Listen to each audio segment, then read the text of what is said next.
Hi, I'm Victoria. I'm a Reiki practitioner and an intuitive here in New York, and I encourage everybody to develop their sense of intuition. It's going to get you through life so much easier than having to decipher all these thoughts that you make up in your mind. Intuition is truthful messages that come to you and are available for you to use. So I encourage everybody not to just recognize them, but to document them, to develop your intuition, make it stronger, and then put it into practice. So it's really important that you do something in order to strengthen your information, but intuition, because you have to slow your mind down a bit in order for the intuitive messages to come through and not get mixed up with your cognitive thoughts.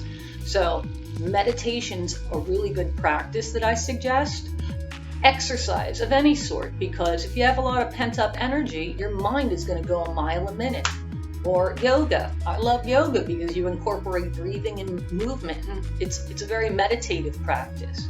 So the next thing is to recognize intuitive messages. How do they come to you? How do I know the difference between something I'm making up in my head and an intuitive message? Well, usually intuitive messages come to you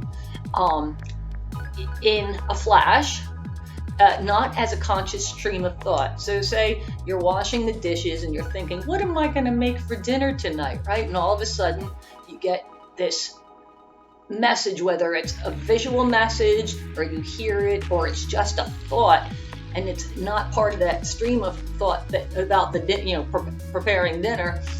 Oh, my Aunt Bertha is not feeling well. I need to call her.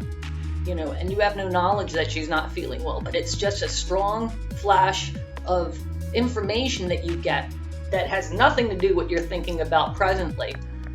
Listen to that. You might also have dreams that come true. Dreams that might come true partially, or the entire dream might come true. A lot of times, I think this is very common, people think about somebody that they haven't thought about for years, and they never think of them, and all of a sudden the person calls. That's something to pay attention to, because you'll notice when your intuition is strong, that will happen a lot, maybe even on a weekly basis. Somebody that you haven't seen in forever, and you never think of, will call you.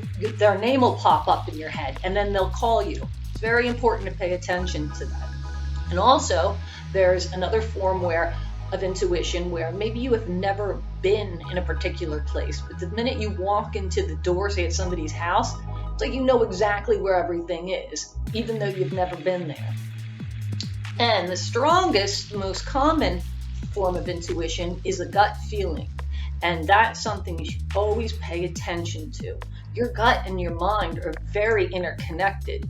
And when you feel a foreboding in the pit of your stomach, when you feel that something is off, whether it's with a person, place, event, it's really important to pay attention to that gut feeling. Because if something's not right and it resonates in your gut, it's probably not right. So I think it's really important to document all these sensations. Not only will you be able to tell the difference in the different kinds of messages you're getting, but also you can validate if when you receive these messages, does it happen after you've received it? And the more you pay attention to the messages, the more you document them, the more frequently they will come to you. So how does intuition help? Well, how does it benefit your life? Well, it does, because a lot of times you do things based on other people's opinions, social norms, what your parents might have said you should be doing. But when you listen to your intuition, you'll begin to rely on these truthful messages that come to you, and you'll begin to do things for yourself based upon these messages. Not paying attention to other people's opinions, and I swear it'll make you a much more confident person. It'll give you more inner peace, and it will take you to places more quickly that you should be. So I think it's also important to strengthen your intuition through some exercises. These are some things that I do and I teach people how to do in order to strengthen and document intuition. So I have 2 crystals, and I suggest having objects of the same type, but I didn't have any of them. Maybe like marbles or something. So what you would do is get a couple of marbles and shuffle them up in your hand. Put one marble behind your back and one in front of you. And just clear your mind and visualize which marble is in the hand in front of you. So you shut off all thought, and the first thing that pops into your mind, go with it. So is it this one? Well, if it is, if you have chosen the right one, I would suggest documenting that and doing it over and over again, clearing your mind, shuffling the objects around, and then just focusing by clearing your mind and seeing if your intuition is correct and you've chosen the right color or sort of object that's in your hand. The next thing that I suggest is something that I do. This is what I do professionally. I'm able to read people's energy and get certain information from them that they might not volunteer or don't even know about because it's really suppressed. So what you do is you ask somebody to hold a card of some sort. It could be a tarot card. It could be just, this is a business card. Have them hold it between their palms and then just ask them to clear their minds and keep it between their palms for about 2 to 5 minutes. And once that 2 to 5 minutes is over, let them hand you the card. You do the same thing. Hold it in your hand, clear your mind of all thoughts, and see if an image, word, or a message comes to you about the person that was holding it.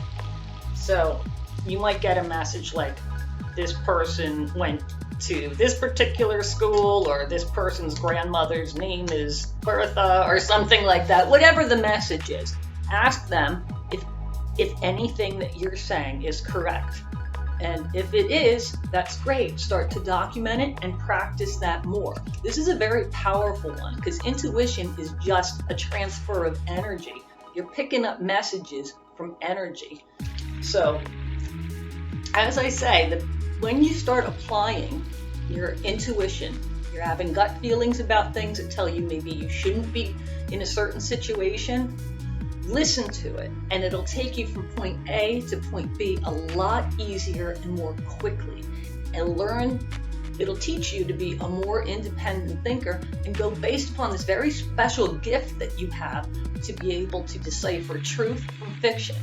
So I hope this has helped, and I will provide other exercises in developing your intuition and go a little bit more deeply into the different types of intuition, because it's a huge realm out there and it's very useful when you can strengthen it.